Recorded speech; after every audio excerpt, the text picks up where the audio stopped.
Welcome to Bari, the capital of Puglia, one of the greatest cities of southern Italy. They say that in Bari, nobody is a stranger. And it makes sense if you think that over the centuries, the city has been ruled by pretty much everyone. Byzantines, Arabs, Normans, Spanish, French. Everyone has passed through the city, leaving a piece of themselves behind in the form of a building, a tradition, or even a surname. You might consider Bari provincial at first, but the city actually has deep connections with Mediterranean shores both near and far. Each day, several ferries leave Bari's port for Albania, Greece, and Croatia, making the city an important hub for maritime traffic in the Adriatic Sea. And let's not forget the annual Fiera del Levante, historically one of the largest and most important trade shows in the Mediterranean. Here's another curiosity. Bari's beloved patron saint, Saint Nicholas, actually came from the Turkish town of Mira and is still worshipped by both Catholics and Greek Orthodox. This city is a pilgrimage destination for both confessions. Yes, Bari is many things: a southern Italian city steeped in tradition, a busy Mediterranean port, a meeting point for religions and cultures. From churches to castles, this city boasts impressive architecture, a lively and picturesque historical center, and great food. Tourism here is growing, but as far as Italian destinations go, the city is still very much off the beaten track. This week, I'm gonna tell you why you should pay her a visit. Follow me and I will show you what this place is all about. Welcome to Bari Vecchia, Old Bari. This is the historical part of town. It's absolutely stunning. I cannot wait to show it to you.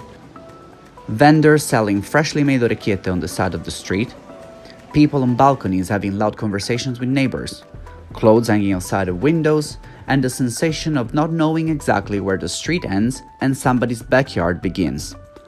A stroll around Bari's old town gives you a sneak peek into traditional southern Italian life, and you will feel welcoming and familiar. But it wasn't always the case. Until 10-15 years ago, Old Bari was known for being incredibly sketchy. In recent years, however, these alleys have gone for a bit of a renaissance.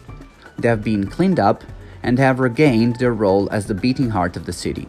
There are bars and cafes everywhere, and tourists can be seen walking around, nose in the air, taking in the picturesque surroundings. You won't be surprised to hear that the sites that you do not want to miss while visiting Old Bari are churches. We are in Italy after all. So let's start with the beautiful Basilica of San Nicola. Its simple facade is a great example of Romanesque architecture. The church houses the relics of Saint Nicholas, who is worshipped by both Catholics and Greek Orthodox, making Bari an important pilgrimage destination for two religions. The non-believers among us will be interested to know that Saint Nicholas inspired the figure of Santa Claus.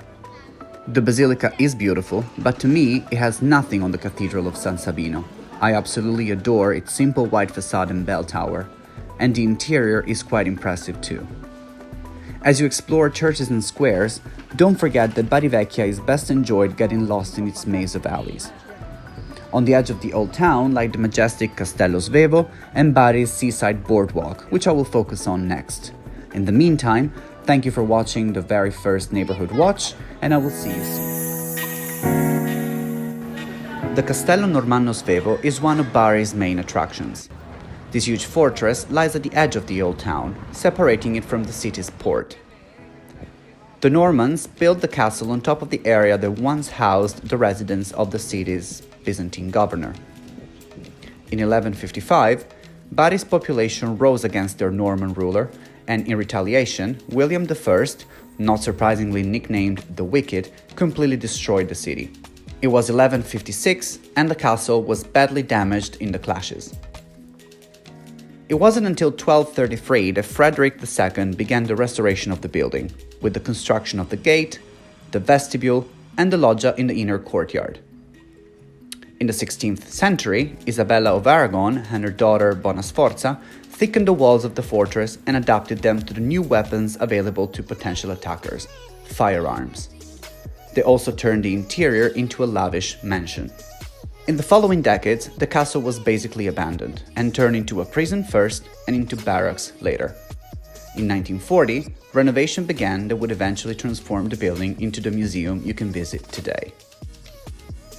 The highlight of your visit will be the courtyard, with its 2 staircases and the vestibule added by Frederick II.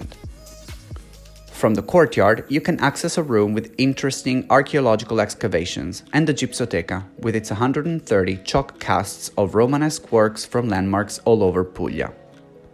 Upstairs, where the rulers' living quarters were located, you can visit temporary and permanent exhibitions. If you're lucky enough to visit when few tourists are around, you will have giant rooms all to yourself.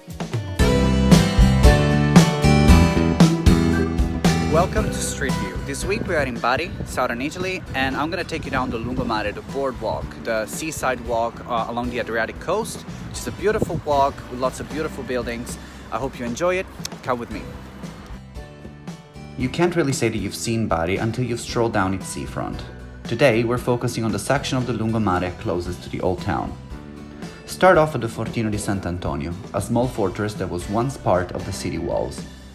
Although in different iterations, this fortified tower has been here for almost 1,000 years. Structures like this, built right on the water, typically represented the most vulnerable part of the city's defense and required some extra protection, hence the dedication to a saint. Walk along the old port with its pretty marina and boats bobbing in the tide. From here, you're just a few steps away from the Teatro Margherita, a former theater now being turned into a museum. The building was completed in 1914 in Art Nouveau style and built right on the water to circumvent an agreement between the local government and the Petruzzelli family, owners of a nearby theater, that said that no other theater could be built within the city limits. Past the Margherita, you will find the Molo San Nicola, where fishermen sell their freshest seafood. This is a piece of old Bari, one to which many locals feel intimately connected. If you're into it, it is also a great place to try some street food Bari style. Sit down and savor some raw octopus, mussels and cuttlefish, all washed down with a Peroni beer. Not for me though. Past the pier is where the monumental part of the Lungomare begins, with the Ferris wheel, hurry up, it is only here until the San Nicola festivities in early May, and rationalist buildings dating back to the fascist regime. Take it easy on the Lungomare and walk down the street taking in the sublime views of the Adriatic just inches away from you.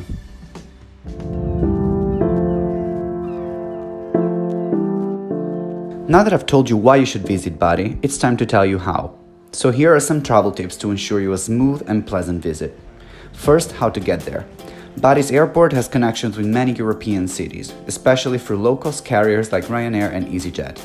From the airport, you can catch a train to Bari's central station for just €5 or a shuttle bus for 4. Check the timetable once you get there to see which one leaves first. Bari's main attractions are concentrated within the city center, which means you can probably forget about public transport while you're in town. Next, where to stay. There are many options available to travelers, and you can stay in the city center without breaking the bank. We stayed in a small but very clean apartment right in the old town, minutes from the Basilica di San Nicola, for just €34. Now let's talk some serious stuff, what you should eat and where. Bari has incredible food. You simply cannot visit the city without trying the local delicacy, orecchiette with broccoli rabe. Locals also adore raw fish, which you can try at the Molo San Nicola for a very authentic experience. My favorite Apulian wine is Primitivo di Manduria. So here are my 2 recommendations for restaurants. L'Osteria del Borgo Antico, with wonderful staff and great pasta dishes, and Il Rustico, a local institution that offers amazing antipasti and mouth-watering pizza for just €10.